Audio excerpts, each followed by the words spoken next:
चलो बच्चों, तो आज हम लोग साइंस में चैप्टर नंबर 7 शुरू करते हैं, जिसका नाम है conservation of plants and animals. देखो, प्लांट्स एंड एनिमल्स हमारे नेचर का सबसे इम्पोर्टेंट पार्ट है। ये प्लांट्स, ये एनिमल्स हमारे लिए कितना जरूरी है ये हम सबको पता है कि इनके बिना हमारी लाइफ भी पॉसिबल नहीं है। पूरे नेचर में बैलेंसिंग रखने के लिए ये प्लांट्स और एनिमल्स बहुत अच्छा काम करते हैं। अगर ये ना हो ना, तो शायद हम ह्यूमन बीइंग, हम इंसान भी जिंदा नहीं रह पाए। कोई भी कंट्री में ऐसे कहा जाता है कि कंट्री का अगर डेवलपमेंट भी करना हो, कंट्री को अगर आगे भी बढ़ाना हो ना, तो पूरे कंट्री की जितनी भी जमीन होती है ना, उस जमीन के 33% जितने हिस्से में प्लांट्स होने चाहिए, ऐसे माना जाता है। ठीक है, हाँ ये जरूरी है। अगर उस कंट्री का डेवलपमेंट करना है, कंट्री देश को आगे बढ़ाना है, तो जितनी जमीन है ना, उस जमीन का 33% हिस्सा वो फॉरेस्ट से, प्लांट्स से बना हुआ होना चाहिए। जो पहले के टाइम में हमारे यहाँ पे था, हम इंडिया की अगर बात करें, तो हमारे यहाँ पे था पहले इतने सारे जंगल थे यहाँ पर। लेकिन अब जो है वो ये चीजें कम होती जा रही हैं। अब अगर पूरे इंडिया की बात करें ना, तो पूरे इंडिया में अप्रोक्सीमेट 33% तो क्या, कुछ 20% के आसपास भी पूरी जमीन पर ये जंगल नहीं आए हुए, ये फॉरेस्ट नहीं है। समझ रहे हो, 33% तो बहुत दूर की बात हो गई। 20% के आसपास भी ये फॉरेस्ट नहीं है। तो सोचो ये कितने बड़ी चिंता की बात है। और चैप्टर का नाम कंजर्वेशन इसीलिए ही ये दिया हुआ है, कंजर्वेशन। कंजर्वेशन का मतलब क्या, कि उन्हें प्रोटेक्ट करना, उन्हें संभालना, उन्हें बचाना। प्लांट्स और एनिमल्स को बचाने के बारे में ये चैप्टर के कुछ पॉइंट्स दिए हुए हैं। तो देखो, इनमें हम लोग एक एक करके पॉइंट समझे। जैसे कि सबसे पहला पॉइंट आता है, वो आता है deforestation. Deforestation and its causes.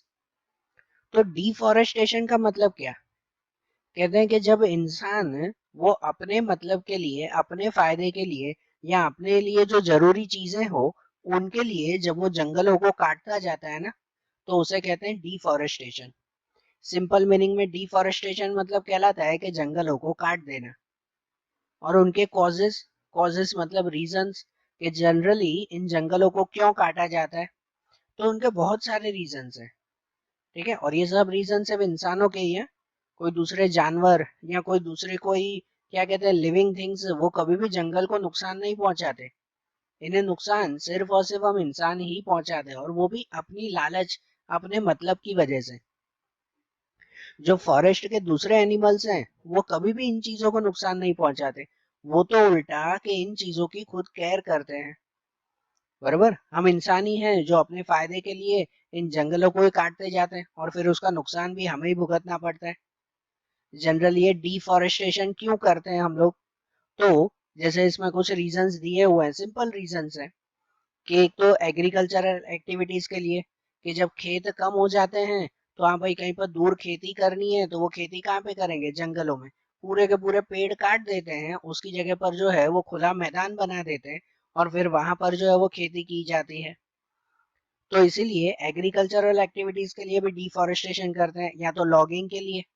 Logging, logging का मतलब कहलाता है कि भाई जो है वो पेड़, ये लकड़ों की जरूरत के लिए। ठीक है, हमें पता है कि इन ट्रीज में से जो वुड मिलता है, उस वुड में से फर्नीचर या दूसरी चीजें बनाई जाती हैं। तो उस वुड के लिए, उस लकड़े के लिए भी जंगलों को काटा जाता है। या तो अर्बनाइजेशन के लिए। अर्बनाइजेशन मतलब सिटी का डेवलपमेंट करने के लिए, सिटी को आगे बढ़ाने के लिए। कि ये जो सिटीज हैं, ठीक है, हमें भी पता है कि धीरे धीरे जैसे पॉपुलेशन बढ़ती जा रही है, तो दूर दूर गांवों में भी, जंगलों में भी, जहां पहले से पेड़ पौधे ही थे, सिर्फ जंगल थे, वहां पर भी जंगल काट कर अब बड़ी बड़ी बिल्डिंग, मॉल्स, एयरपोर्ट्स और ये सब चीजें बना देते हैं। तो इनकी वजह से भी तो जंगलों को काटा जाता है ना। या तो फिर डेजर्टिफिकेशन होता है। डेजर्टिफिकेशन का मतलब डेजर्ट का बढ़ना, रेगिस्तान का बढ़ना। कि अगर रेगिस्तान को प्रॉपर केयर न की जाए ना, या उसे अगर सही तरह से संभाला न जाए, हाँ उनके भी अलग अलग मेथड्स आती हैं कि जो उसे सही तरह से इन रेगिस्तान को न संभाला जाए, तो वो रेगिस्तान की पूरी रेती जो है वो आसपास के जंगलों में, आसपास के एरियाओं में चली जाएगी, और जिनकी वजह से आसपास के जंगलों को नुकसान पहुंचेगा वो। या तो फिर माइनिंग के लिए। माइनिंग का मतलब कहलाता है कि भाई जमीन के अंदर से मिनरल्स निकालने के लिए, जमीन में से मिनरल्स निकालने के लिए, तो उसे माइनिंग कहते हैं। जनरली ऐसे जमीन के अंदर से जो ये आयरन, कोल, पेट्रोलियम या गोल्ड, सिल्वर, कॉपर, ऐसे सब मिनरल्स वो जमीन में से मिलते हैं। और ये मिनरल्स जमीन में से निकालने के लिए भी ये पूरे के पूरे जंगलों को काटा जाता है। या तो जनरली एक नेचुरली होता है, वो होता है फॉरेस्ट फायर, जंगलों में लगने वाली आग। आप लोगों ने एसएस में भी ये पढ़ा है कि जो फॉरेस्ट फायर है ये नेचुरली जंगलों में आग लग जाती है और उनकी वजह से भी पूरे के पूरे जंगल जो है वो खत्म हो जाते हैं। ये एक नेचुरल, समझो नेचुरल रीजन हुआ ये। तो ये सब डिफॉरेस्टेशन के कॉजेस है ना। ये सब जंगलों को काटने के जो है वो अलग अलग समझो रीजंस है। और अगर जंगलों को काट भी दिया तो उनसे क्या नुकसान होगा। हमारा अगला पॉइंट आता है कॉन्सिक्वेंस ऑफ डिफॉरेस्टेशन, कि जंगलों को काटने से जनरली नुकसान क्या होता है।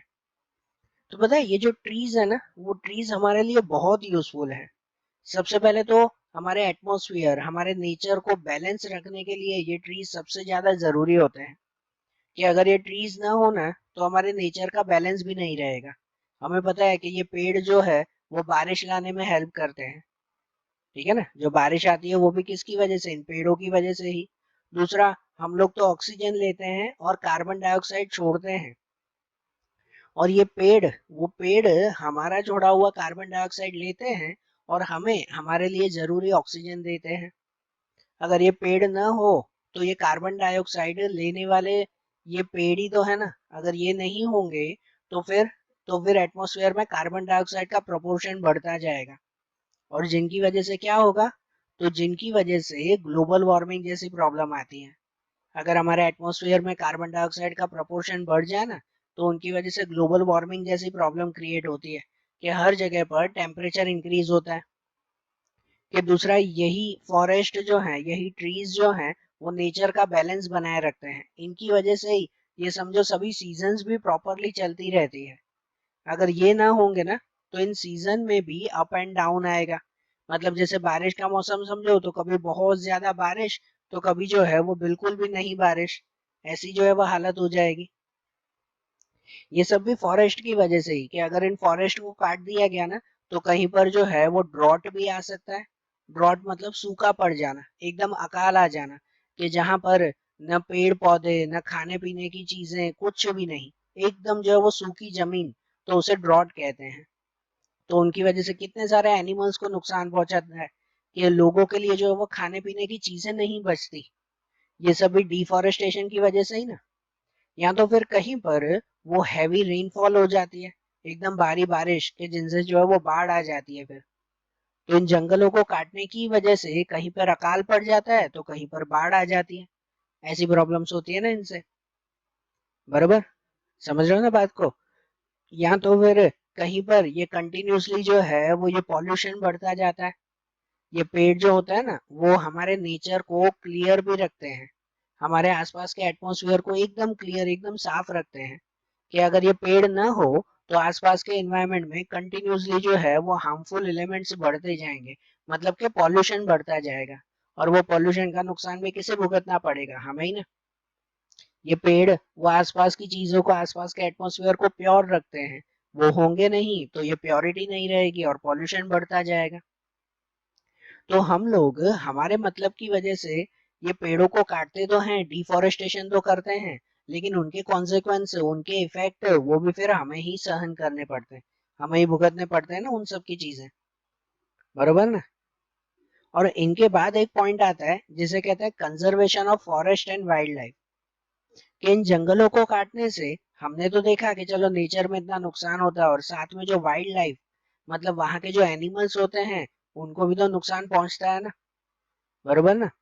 क्योंकि अगर ये जंगल, पूरे के पूरे जंगल काट दें तो उन जंगल में रहने वाले एनिमल्स कहाँ पे जाएंगे, वो कैसे रहेंगे।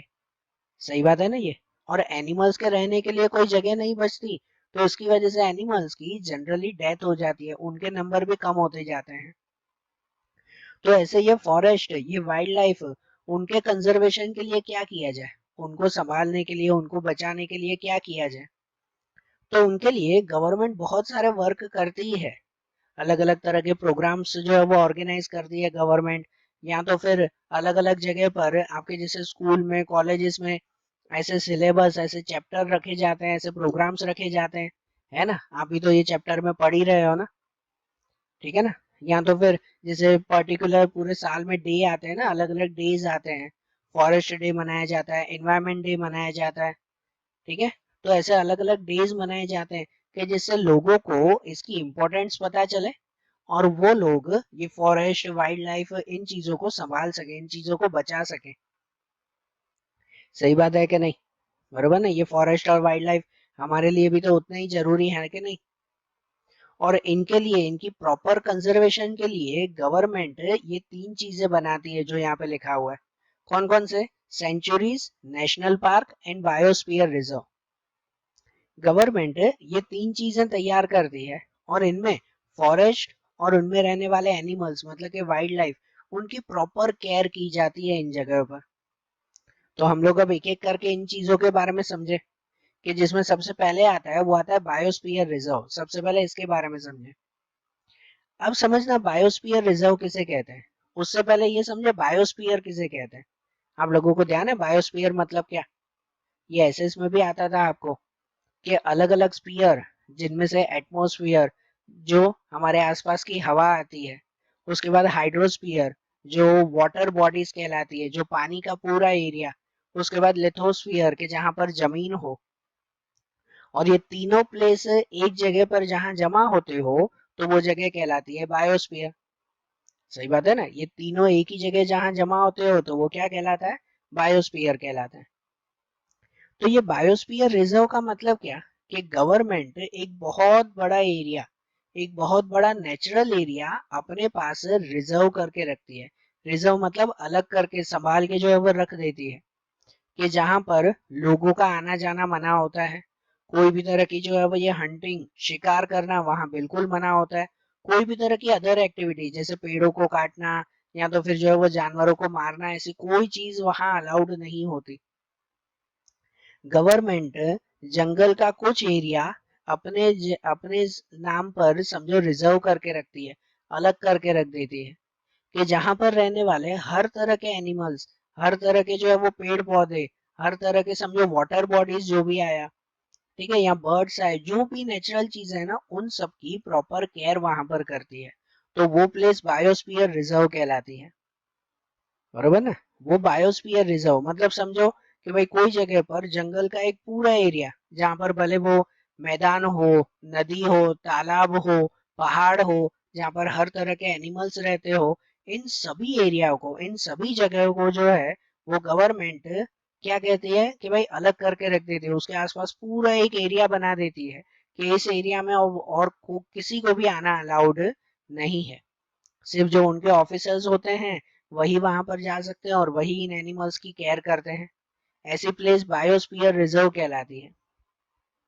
ये बायोस्फीयर रिजर्व हमारे इंडिया में बहुत सारी जगहों पर आए हुए हैं, कि जहाँ पर नेचुरली इन्हीं सब प्लांट्स और एनिमल्स की केयर की जाती है। सिर्फ एनिमल्स नहीं है, वहां पर प्लांट्स की भी, खाली एनिमल्स के लिए नहीं है वो।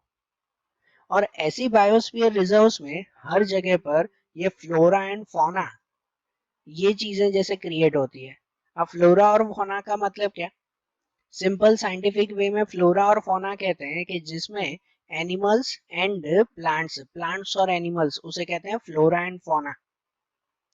तो जहां पर हर तरह के प्लांट्स और एनिमल्स की वहां पर केयर की जाती है, कि ऐसे अलग अलग तरह के बर्ड्स, अलग अलग तरह के एनिमल्स, जो एनिमल्स अब खत्म होते जा रहे हैं, जो अब क्या होते जा रहे हैं, एक्सटेंट, खत्म होते जा रहे हैं, जो दूसरी जगह पर ऐसे एनिमल्स और बर्ड्स नहीं दिखाई देते, उन जगह, उन चीजों की यहाँ पर केयर की जाती है।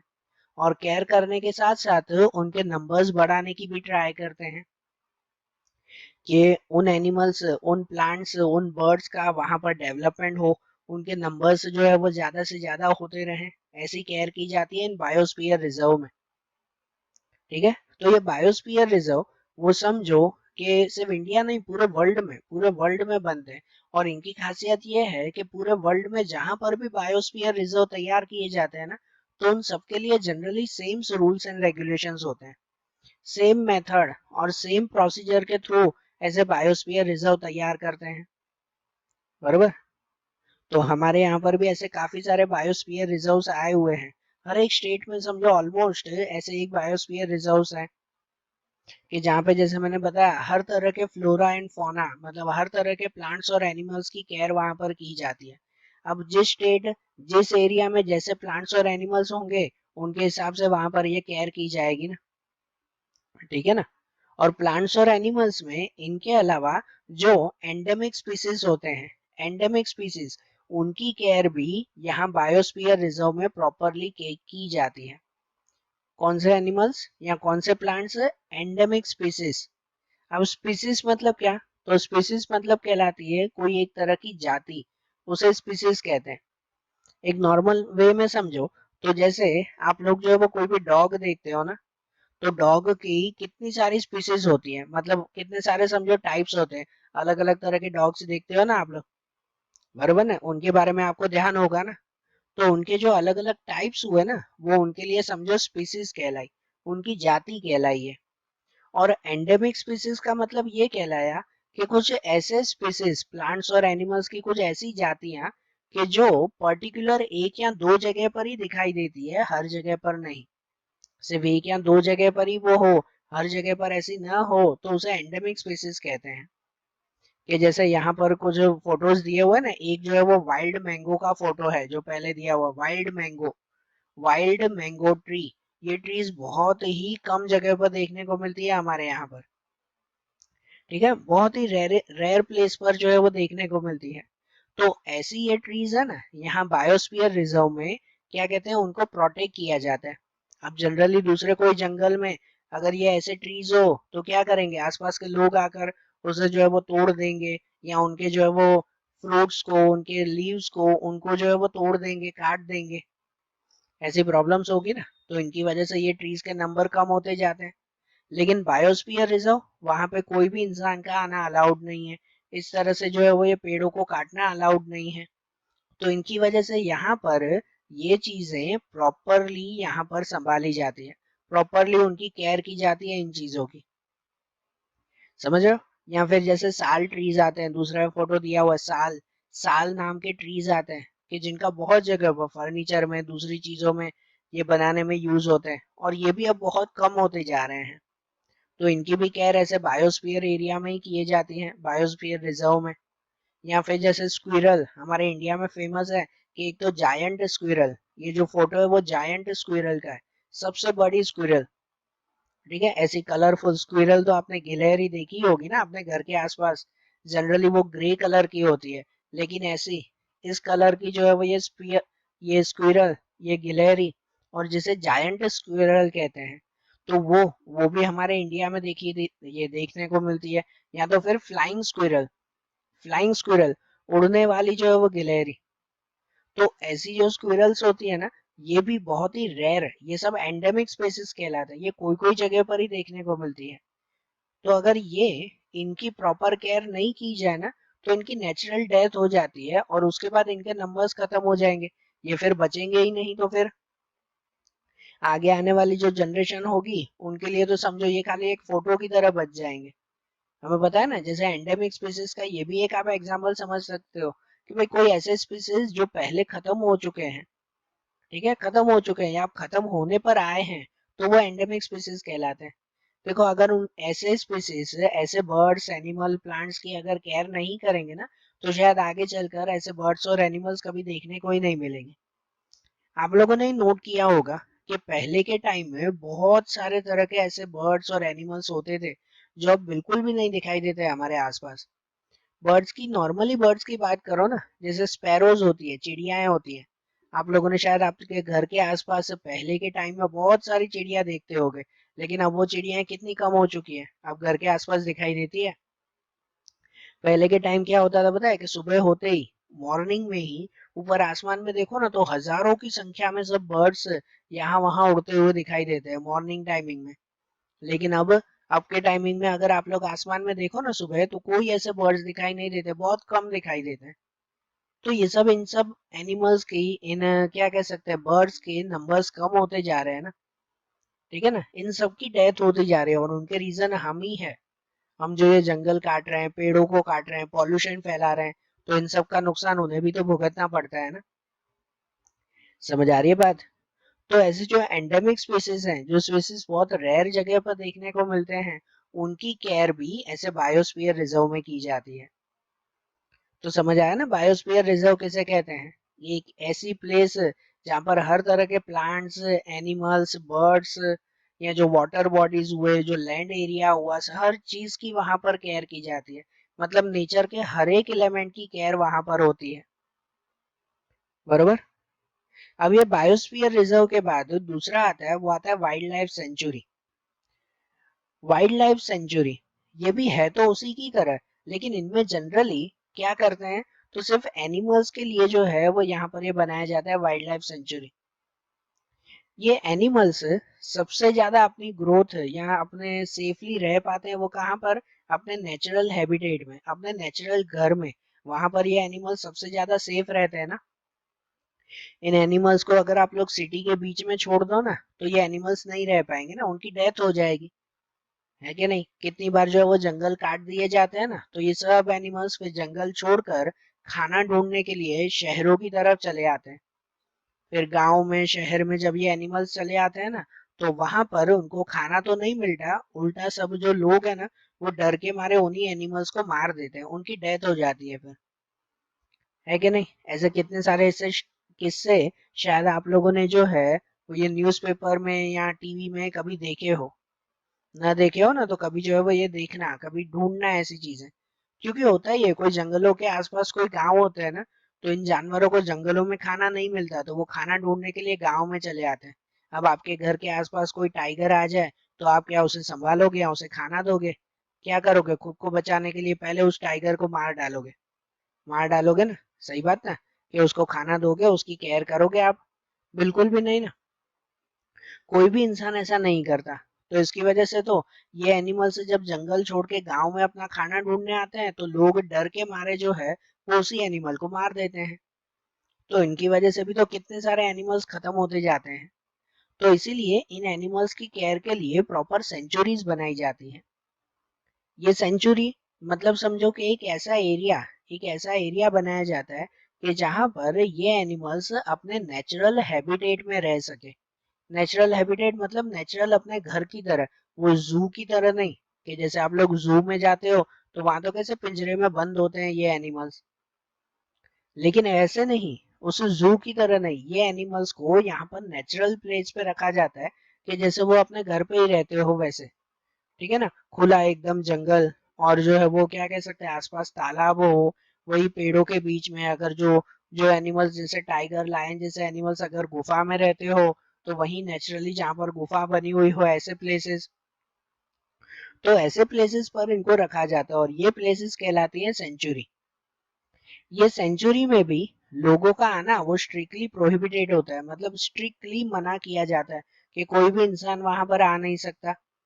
ठीक है, वहां पर कोई भी एक्टिविटीज के लिए मना होता है, कि न वहाँ पे फार्मिंग की जाती है, न वहाँ पर हंटिंग की जाती है, न वहाँ पर वो ग्रेजिंग के लिए दूसरे जानवरों को ले जाया जाता है। जैसे वो भेड़ बकरियां, गाय भैंस चराने के लिए लेके जाते हैं, वो भी इस एरिया में बिल्कुल मना होता है।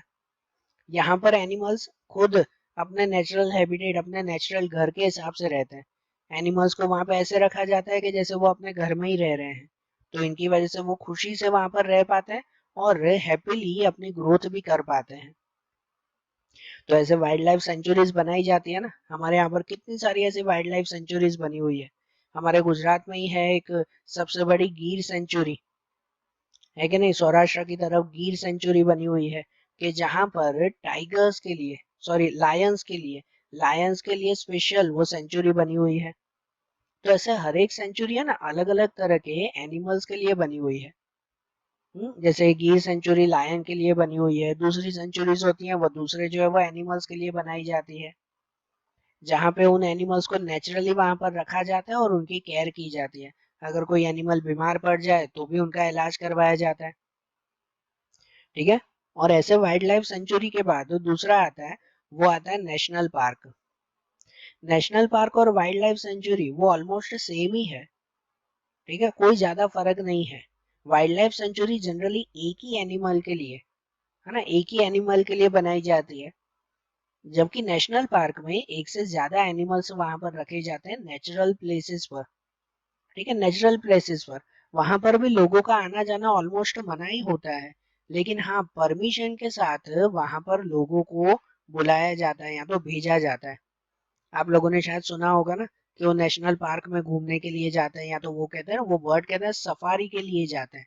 सफारी, सफारी का मतलब ये होता है कि जहां पर आप लोगों को जो है वो एक गाड़ी में, कोई जीप में, कोई बस में जो है वो बिठाया जाता है, और उसी के ही लोग, वो नेशनल पार्क के जो ऑफिसर्स होते हैं, वही ऑफिसर्स आपको पूरे नेशनल पार्क को जो है वो घुमाते हैं, जहाँ पे हर एक एनिमल्स कैसे अपने नेचुरल प्लेसेस पर रहते हैं। वहां उन्हें कोई बांधा नहीं जाता, वहां उन्हें कोई भी तरह का जो है वो क्या कहते हैं बंधन नहीं होता, वो नेचुरली वहां पर रहते हैं आराम से, ऐसे वहां पर रखे जाते हैं। ठीक है, और आप लोगों को कार में या बस में बिठाकर वो पूरी जो है वो जगह आपको घुमाने के लिए कहते हैं। ठीक है, तो ऐसी प्लेस ये नेशनल पार्क कहते हैं। हमारे यहाँ पर भी ऐसे बहुत सारे नेशनल पार्क हैं कि जहाँ पर इन एनिमल्स, बर्ड्स, प्लांट्स, उन हर चीजों की वहां पर प्रॉपर केयर की जाती है कि नहीं। यहाँ पर ये सब जानवर ऐसे अपने नेचुरल प्लेसेस पर रहेंगे तो वो अपनी अच्छी खासी ग्रोथ भी तो कर पाएंगे ना। सही बात है ना ये। इन नेशनल पार्क के बाद फिर दूसरा आता है, वो आता है रेड डेटा बुक। ठीक है, एक टॉपिक है आपका। अब सुनो, हम लोगों ने इतने सारे जो है वो ये पॉइंट्स पढ़े कि हाँ भाई इस तरह से इन बर्ड्स, एनिमल्स, प्लांट्स, इन सब की केयर की जाती है। तो हमें कभी ध्यान होता है कि हमारे इंडिया में, हमारे देश में जो है वो टोटल कितने एनिमल्स, टोटल कितने बर्ड्स यहाँ पर आए हुए हैं, कौन कौन से टाइप के बर्ड्स हैं, कौन से बर्ड्स हैं, कौन से एनिमल्स वो कहाँ पर रहते हैं। कि भाई जैसे अगर गुजरात की बात करें तो गुजरात में कितने एनिमल्स आए हुए हैं, कौन से एनिमल कौन से एरिया में सबसे ज्यादा होते हैं, यहाँ पर कितने बर्ड्स हैं। तो इन सब का अगर कोई जो है वो डेटा मिल जाए, कोई इन्फॉर्मेशन मिल जाए तो कितना अच्छा, कि हम जिस सिटी में रहते हैं उस सिटी में कितने एनिमल्स, कितने बर्ड्स हैं यहाँ पर। ठीक है, या कौन कौन से स्पेशल बर्ड्स हैं, स्पेशल एनिमल्स, वो कौन सी जगह पर मिलते हैं। तो ऐसा डेटा, ऐसी अगर कोई इन्फॉर्मेशन मिल जाए तो कितना मजा आ जाए, है कि नहीं। और ऐसी इंफॉर्मेशन वो गवर्नमेंट हमें प्रोवाइड करती है, गवर्नमेंट देती है ऐसी इंफॉर्मेशन। जो इंफॉर्मेशन के लिए गवर्नमेंट एक तरह की बुक पब्लिश करती है हर बार, हर साल ऐसी एक बुक पब्लिश होती है जिसे कहते हैं रेड डेटा बुक। क्या कहते हैं, रेड डेटा बुक कहते हैं। ये रेड डेटा बुक वो हमारी कंट्री के या तो पूरे वर्ल्ड के हर तरह के एनिमल्स, हर तरह के बर्ड्स, हर तरह के इंसेक्ट, हर तरह के लिविंग ऑर्गेनिजम्स के बारे में ये इंफॉर्मेशन देती है, कि जिसमें प्रॉपरली लिखा हुआ होता है कि कौन से एरिया में कितने बर्ड्स और एनिमल्स हैं, पहले कितने थे, अभी कितने कम हो चुके हैं, इसके अलावा गवर्नमेंट ने कितनी केयर की तो उनके नंबर्स कितने बढ़ गए। ऐसी हर एक छोटी छोटी इंफॉर्मेशन वो ऐसी इस बुक में लिखी हुई होती है। इसे कहते हैं रेड डेटा बुक। ये रेड डेटा बुक आप लोगों को अगर कभी चाहिए तो कोई भी लाइब्रेरी में, कोई भी लाइब्रेरी में चले जाओ, तो वहां पर ये रेड डेटा बुक जो है वो पड़ी होगी, कि जिसमें हर साल ये नई नई बुक आती है ना, रेड डेटा बुक, कि जिसमें हर साल हमारी कंट्री के सब बर्ड्स और एनिमल्स की इंफॉर्मेशन उसमें लिखी गई होती है। और इसके अलावा दूसरी जनरल नॉलेज की भी बहुत सारी चीजें, ये एनिमल्स, बर्ड्स, इंसेक्ट, इनके रिलेटेड ही हैं। तो ऐसी ये रेड डेटा बुक वो हमारे लिए कितनी इंपॉर्टेंट हो जाए। सही बात ना। आप लोगों को भी कभी अगर टाइम मिले या कभी अगर जो है वो ऐसी बुक मिले तो एक बार रीड जरूर करना, एक बार जो है वो कम से कम नजर जरूर घुमाना, कि आपको भी पता चले कि गवर्नमेंट ऐसी बुक्स में कौन सी इंफॉर्मेशन हमें प्रोवाइड करती है। बरोबर। फिर इनके बाद एक पॉइंट आता है, उसे कहते हैं माइग्रेशन। ठीक है, इनके रिलेटेड एक पॉइंट है। अब माइग्रेशन का मतलब क्या होता है, तो माइग्रेशन का मतलब होता है कि कोई भी रीजन की वजह से अपनी एक जगह छोड़कर दूसरे जगह पर चले जाना, तो इस प्रोसेस को माइग्रेशन कहते हैं। हम इंसान भी माइग्रेशन करते हैं, समझना आप पहले ध्यान से, फिर ये टॉपिक पर पहुंचते हैं कि हम इंसान भी माइग्रेशन करते हैं, कि एक जगह छोड़कर दूसरे जगह चले जाते हैं। कि कभी कोई एक शहर में कोई इंसान रहता हो, कि उस शहर में उसे बरोबर नौकरी नहीं मिल रही है, तो वो नौकरी ढूंढने के लिए दूसरी जगह पर चला जाता है। होता है कि नहीं, इसीलिए माइग्रेशन करते हैं ना ये। या कोई स्टूडेंट अगर पढ़ाई कर रहा है तो वो जो सिटी में रहता हो, कि भाई ये सिटी में अब बरोबर पढ़ाई नहीं चल रही है, तो वो क्या करेगा कि वो सिटी छोड़कर फिर दूसरी सिटी में चला जाएगा, कि चलो अब मैं वहां पर जाकर जो है वो अपनी आगे की स्टडी करूंगा। तो हम इंसान भी इन सब रीजन की वजह से माइग्रेशन करते हैं ना। और ऐसे ही ये बर्ड्स, ये एनिमल्स वो भी ऐसा माइग्रेशन करते हैं, खासकर बर्ड्स। लेकिन बर्ड्स को ये जॉब ढूंढने के लिए, पढ़ाई करने के लिए, उनके लिए वो लोग माइग्रेशन नहीं करते। वो लोग माइग्रेशन क्यों करते हैं? सीजन की वजह से, ठंडी और गर्मी की वजह से। यहाँ हमारे इंडिया में, हमारे गुजरात में ही जो है वो कितनी बार होता है कि यहाँ पर ठंडी के मौसम में दूसरे देशों के बर्ड्स यहाँ पर आते हैं माइग्रेशन करने के लिए। अलग अलग जो है वो सीजन होता है ना, कि जैसे देखो कुछ बर्ड्स ऐसे होते हैं कि जिनको गर्मी का सीजन पसंद नहीं है। कि अब जैसे हमारे गुजरात में है ना, ऑस्ट्रेलिया के कुछ बर्ड्स आते हैं, ऑस्ट्रेलिया के कुछ बर्ड्स यहाँ पर गुजरात के हर एक शहर में नदी किनारे देखने को मिलते हैं ठंडी के मौसम में। क्योंकि उस वक्त उन देशों में बहुत ज्यादा गर्मी होती है। उस वक्त वो देशों में जो है वो काफी गर्मी होती है जब यहाँ पर ठंडी होती है। तो वो ऑस्ट्रेलिया जैसी कंट्रीज में उस वक्त गर्मी होती है। और ये बर्ड्स उस गर्मी में रह पाते नहीं है। ये बर्ड्स ऐसी गर्मी में नहीं रह पाते, और इसी वजह से क्या करते हैं ये बर्ड्स, तो वो प्लेस छोड़कर यहाँ पर चले आते हैं। ठीक है ना, वो गर्मी वाली प्लेस छोड़कर यहाँ पर चले आते हैं, क्योंकि उस वक्त यहाँ पर ठंडी का मौसम होता है ना। जनरली दिसंबर जनवरी के आसपास ऐसे ये बर्ड्स आपको दिखाई देंगे। ध्यान देना, आपके शहर के जो है वो कोई भी नदी किनारे देखना, दिसंबर जनवरी में ऐसे नए नए बर्ड्स दिखाई देते हैं।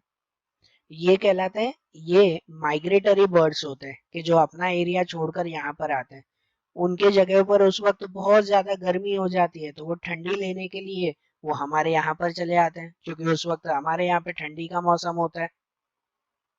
बरोबर। और फिर यहाँ पे जैसे ही ठंडी का मौसम खत्म हो जाता है ना, 2 महीने 3 महीने बाद, तो फिर से यही बर्ड्स ये जगह छोड़कर वापस फिर अपनी जगह पर चले जाते हैं, अपने जो है वो देश चले जाते हैं।